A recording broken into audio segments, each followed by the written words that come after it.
I'm very excited about it. You're waiting for the show to be canceled. I am waiting for the show to be canceled before I read my comics, because sooner or later I'm going to want more Which, as soon as you said that, I stopped reading the ponies. Yeah, I still get them, makes but flawless sense. it makes flawless sense. This is the Maxx Super Awesome Comic Review Show! Comic Review Show! Comic Review Show! Welcome back to another exciting episode of the Maxx Super Awesome Comic Review Show. We are back on track with our regularly scheduled broadcasts. Thank you for bearing with us through vacations, hurricanes, sandstorms, plagues of locusts. Actually, in Albuquerque, it was plagues of grasshoppers. So it's all good though, because we're back. It's Wednesday morning, and we're here to talk about some awesome new comic books. So hit me with some runners up. Super strong. Yeah, there's a theme in our notables. They are mean and green and smashing machines. Not Teenage Mutant Ninja Turtles. No, they're not Ninja Turtles. Because Ninja Turtles would never be in notables. Number one or nothing.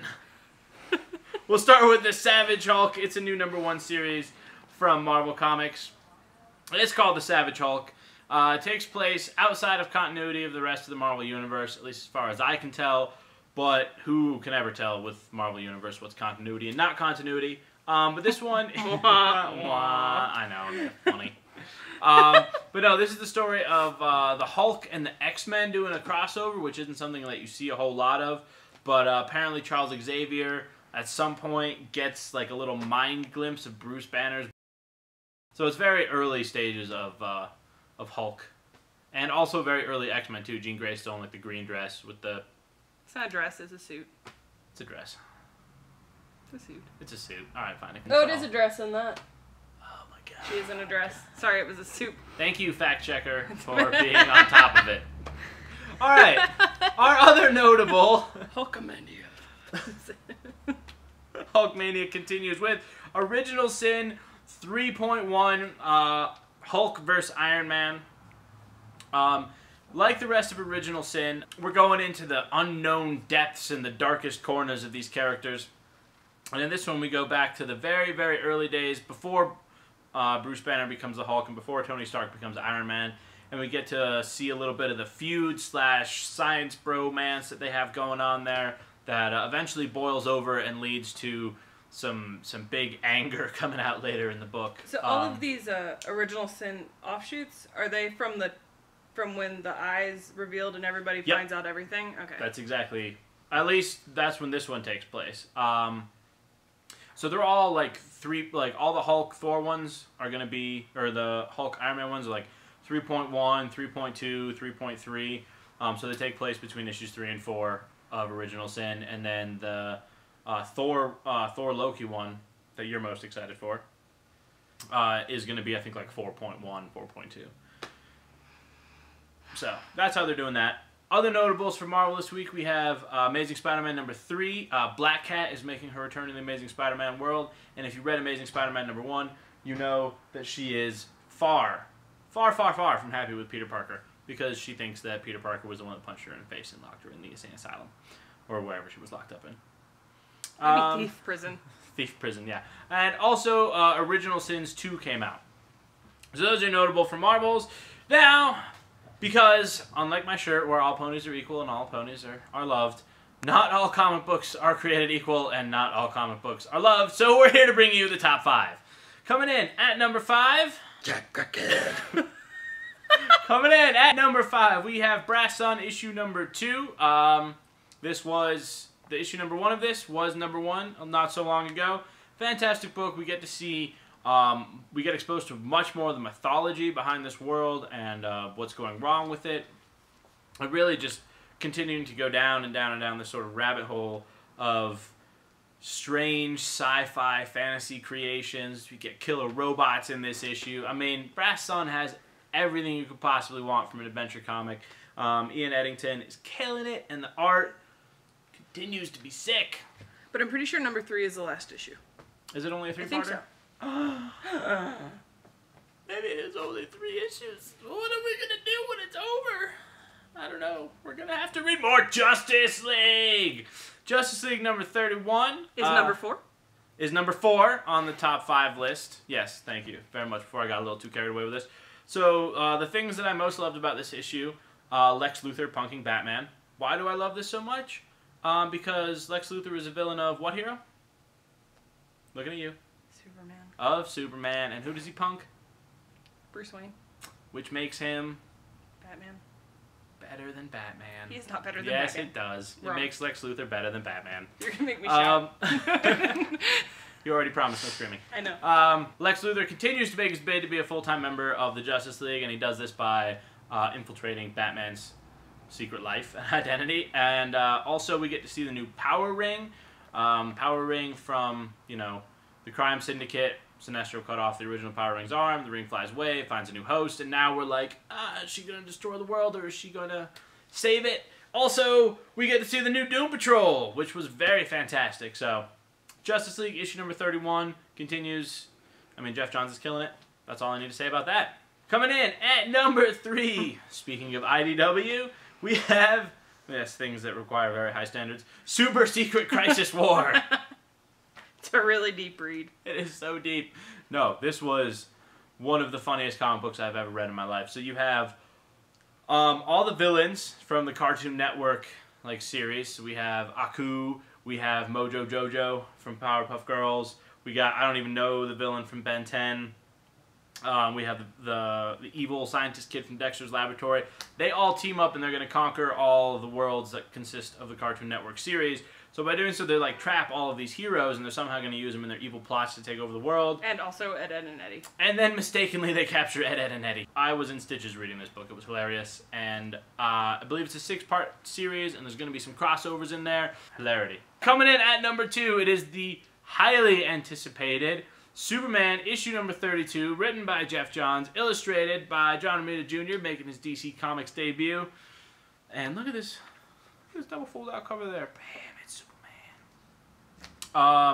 2 thoughts on this. Awesome. Second thought, super awesome. Why was it awesome? Because finally it's a Superman that actually reads like Superman. He's back at the Daily Planet. He's back being pals with Jimmy Olsen. He's back trying to wrestle his superhuman side versus his human side in some very emotional pages.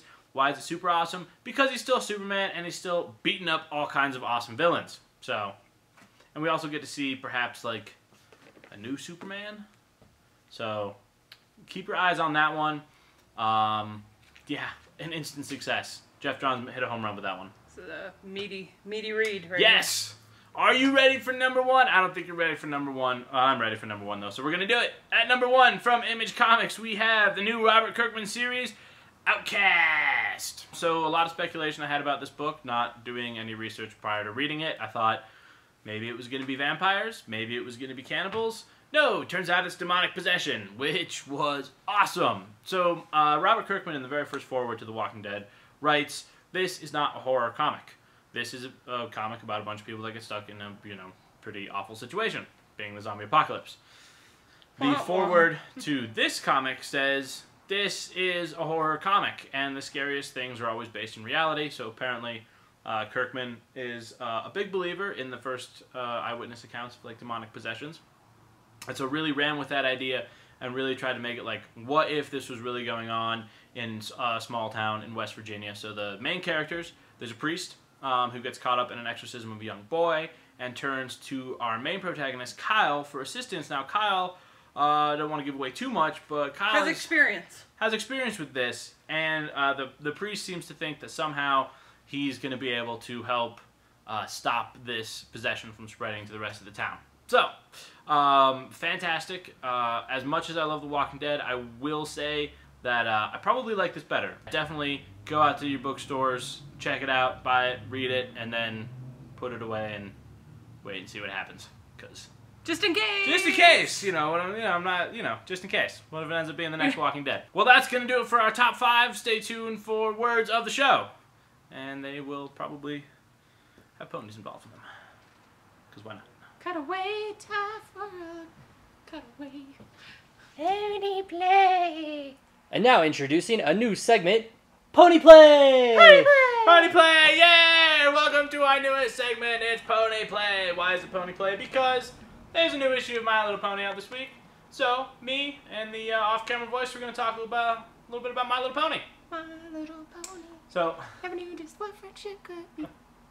Yes, it is an international phenomenon. As much as I love the show, I think I'm more of a fan of the comics because they get a little bit more out of the box with them. I think I've said that before.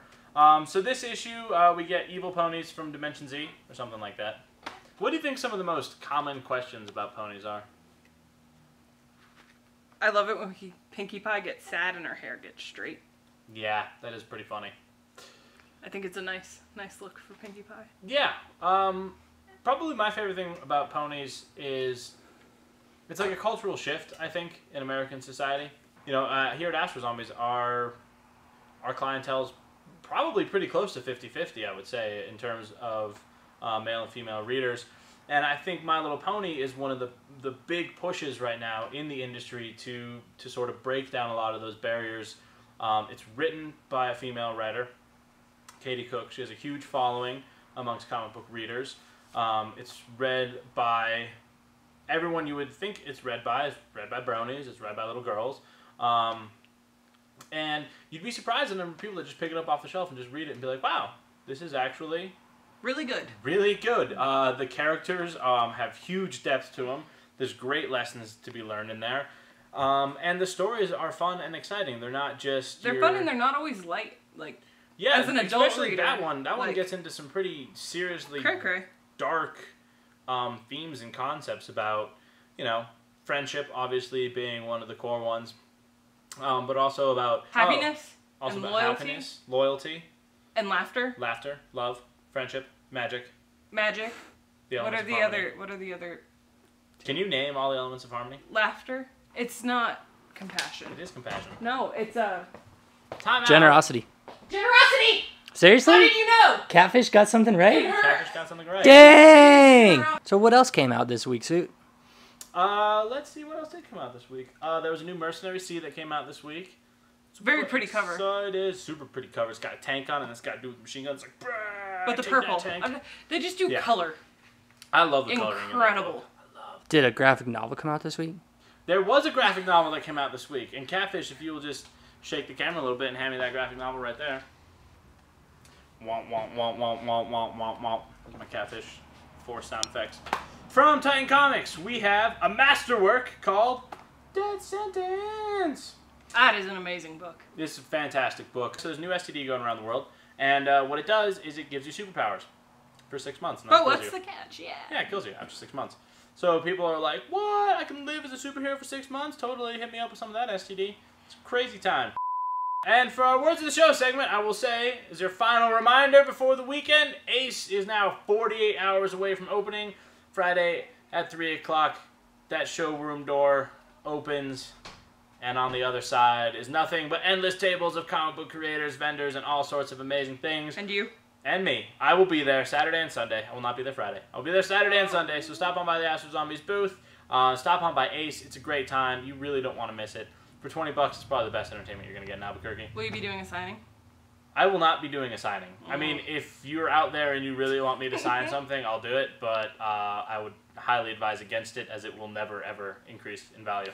I was going to say, would you signing something actually make it decrease in value? Yes, probably. And that will do it for this week's episode of the Maxx Super Awesome Comic Review Show. Be sure to check us out next week. We will have some bonus footage from Ace, hopefully, if all goes according to plan. If we don't get too riotous and thrown out. Pony game. Pony game. Pony game. Some of us have lives to get back to. Pony game. Catfish, one more thing. One more thing. This is a very important announcement. I almost forgot about this. I can't believe I almost forgot about this. Stay frosty. Oh, really? Watching Max's Super Awesome Comic Review Show you are. New episodes every Wednesday. Well, I decided I wanted a mint. And I had to come over here for it. You want one? Yeah, I want one. You know I want a mint.